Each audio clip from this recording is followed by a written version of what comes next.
So, hello guys, what's up? It's me again, si Mima Alicia nyo at nagbabalik ulit para sa ating panibagong video. So, ito na nga po, mga minamahal, nahuli na po yung alaga, yung bata-batauy ba? Yung bata ni former President Duterte na si Christopher Lau. O saan siya nahuli? Ito yung nakakatawa, doon sa Davao. Kaya hindi nyo pwedeng alisin sa isipan namin kasi kami nagninilay-nilay din at napapagtanto namin na what if totoo?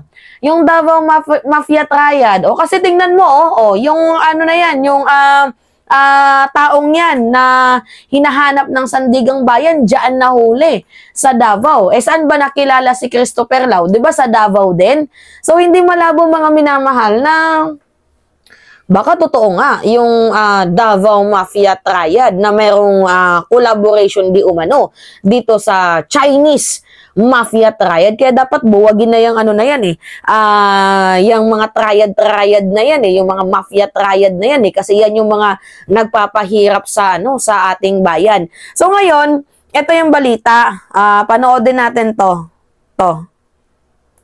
Inaresto ng mga tauhan ng Criminal Investigation and Detection Group o CIDG ang dating officer in charge ng Department of Budget and Management Procurement Service na si Lloyd Christopher Lau sa Ecoland, Davao City nitong Miyerkules, September 18.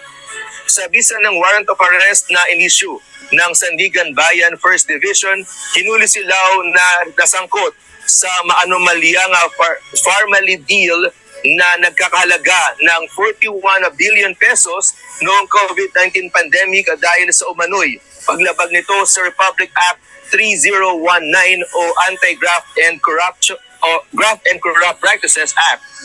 70,000 piso lang naman ang itinakda ng Sandigan Bayan na piyansa. Ayon kay CIDG Director Police Major General Leo Francisco, Martes pa umano nila na inaabangan si Lau sa kanyang bahay pero kahapon lang ito umuwi kaya siya nahuli. Lumabas ito kahapon. So kagad ko itong pinaserve. At kahapon nagbantay ang mga tao sa bahay niya subalit hindi siya umuwi. Kaya kanina lang siya na-arrest. Kaninang alas 11 ng tanghali. According to him, magbibil daw siya. Kaya siya ay going to the court. Welcome naman kay Senador Risa Hontiveros ang paghuli kay Lau. Ngayong nasa kamay ka na ng batas, aminin na rin sana kung sino nga ba ang mga big boss na may pakana at nakinabang sa korupsyon sa bilyong-bilyong COVID-19 funds. Kailangan managot si Attorney Lau at ang mga kasabwat niya sa pang-aabuso at pagkamkam sa kaban ng bayan. Habang maraming Pilipino ang may sakit, nagugutom, at walang hanap buhay noong kasagsagan ng COVID-19 pandemic. Yan, nahuli si Lau. So, ano ba yung issue dito mga minamahal? Natatandaan ninyo yung pharmaly issue? 'Di ba ganito, simulan natin. Nagkaroon ng House of Representative hearing sa Congress. Nandoon si Duque, inimbitahan. So si Duque, ikinanta itong si Duterte. I-recap lang natin yung issue mga minamahal kung paano nasangkot itong si Christopher Lau.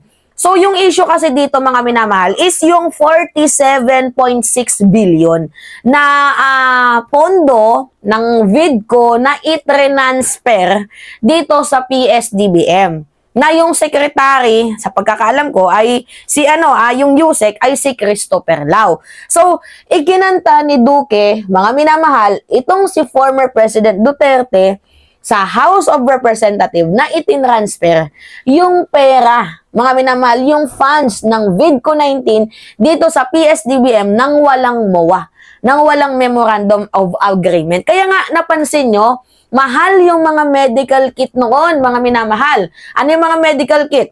Yung face mask, face shield, alcohol, lahat nagsimahalan na imbes na tumulong itong sila Duterte dahil nga madaming naguguto, madaming naghihirap, madaming walang trabaho nung panahon ng pandemonyo. Alam nyo kung ano yung nangyari? Ginawa nilang negosyo. 'Di ba? Ginawa nilang negosyo yung pandemonyo noon.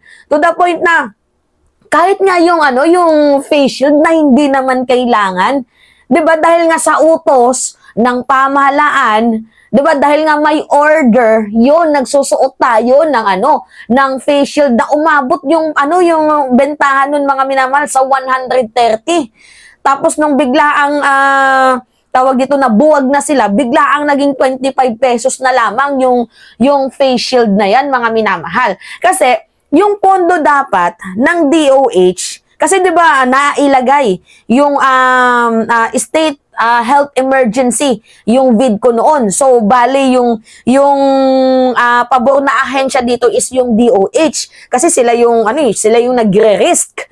So dapat sana yung funds, yung namalakad niyan is yung DOH para nakahanap sila ng supplier na mura. 'Di ba? Ganun sana mga minamahal. Kumbaga yung yung DOH yung maghahanap ng supplier nila para makahanap tayo ng mga murang kit. Kasi meron silang mga may mga kanya-kanyang gamit yan. Kunyari, pag sa school, yung gamit ng school notebook, ballpen, 'di ba? May kanya-kanya silang mga gamit. Dito naman sa sa DOH, yung gamit nila na common is yung face mask, medicine, vaccine, ano pa ba? 'Di ba? Yun yung mga common kit nila. So ngayon, much better na sana yung DOH yung naghanap ng supplier nila kasi sila yung mas may alam. 'Di ba? Sila yung mas organized dun eh. Sila yung mas may knowledge kung saan pwedeng kumuha ng murang supplier kit, ng murang mga medical kit. Kasi field nila yung DOH eh. Field nila yung health. Kagaya din sa sa education, sa DOE, sa DepEd. 'Di ba? Dapat sila yung naghanap ng laptop. Kaso 'di ba nabalitaan ninyo magkano yung laptop na pinurchase? 100,000 tapos ang pangit naman. 'Di ba? So field ng DOH na maghanap ng mga field ng Department of Education na maghanap ng supplier din nila na mas mura at field din naman ng DOH na maghanap ng supplier nila na mura. Ang nangyari kasi mga minamahal, itinransfer yung pondo dito sa PSDBM nang walang memorandum of agreement. So ano yung nangyari? Kinuha nila itong si Christopher Lau bilang supplier. So doon na po nagkanda leche-leche ang Pilipinas. Kinuha nilang supplier. Ano yung nangyari? Mahal ang mga kit. 'Di ba? Mahal po yung mga medical kit, mahal po yung face mask, mahal po yung vaccine. Kasi ginawa po nilang negosyo. 'Di ba? Yun yung nangyari. At saka hindi ko nga din lubos maisip bakit kinuha pa itong si Christopher Lau na in the first place, sangkot po yan sa issue ng frigate. 'Di ba? Kaya nga sabi ko sa inyo, yung bata ni Digong, 'di ba? Yung tuta ni Digong, tingnan nyo, nahuli. 'Di ba? Yan yung mga tuta niya, mga minamahal eh. Tuta sa pangungurakot ng kaban ng bayan. Di umano. Diba? Gamit na lang tayo ng di umano para safe tayo. 'Di ba, mga minamahal? Nakakaloka yun. At nakakainis dahil sila yung nagpapahirap dito sa ating bayan. Ang daming nagutom nung panahong yun habang kayo tiba-tiba. 'Di ba sabi niyo may pera coming from the China? O bakit kailangan niyo pang mangutang? Nangutang yung yung bansang Pilipinas, mga minamahal. Nangutang. O ba't kayo nangutang? Akala ko ba merong binigay yung China na pondo? 'Di ba? Akala ko ba may libreng vaccine? Bakit nangutang pa? 'Di ba kaya nga makikita niyo yung kurakot na ginawa nila noon. Yan po. So, guilty po itong si Christopher Lau sa sa graft and corruption na yan. Pero yun nga po yung malungkot kasi 90,000 lang yung bail. Kahit nga din ako, mga minamahal, kaya kong bayaran yan yung 90,000 bail na yan eh. Madali lang yan, mga minamahal. Pero, Diyos ko, bakit ganun? Bakit ganun, mga minamahal? 90,000 lang. Dapat non-bailable offense yan eh. Dapat pinasok yan sa plunder. Bakit anti-graft corruption lang? Dapat plunder yan. Di ba, mga minamahal? Ewan ko ba. But anyway, well, at least, nalaman natin, nahuli, 'di ba? Yung bata ni Digong. Yun yung kagandahan din dito. At mananagot po yan sa batas, mga minamahal. Although, napanagot na nga kasi as of the moment, I think nakapagpiyansa na itong si Christopher Lau. So, yun po.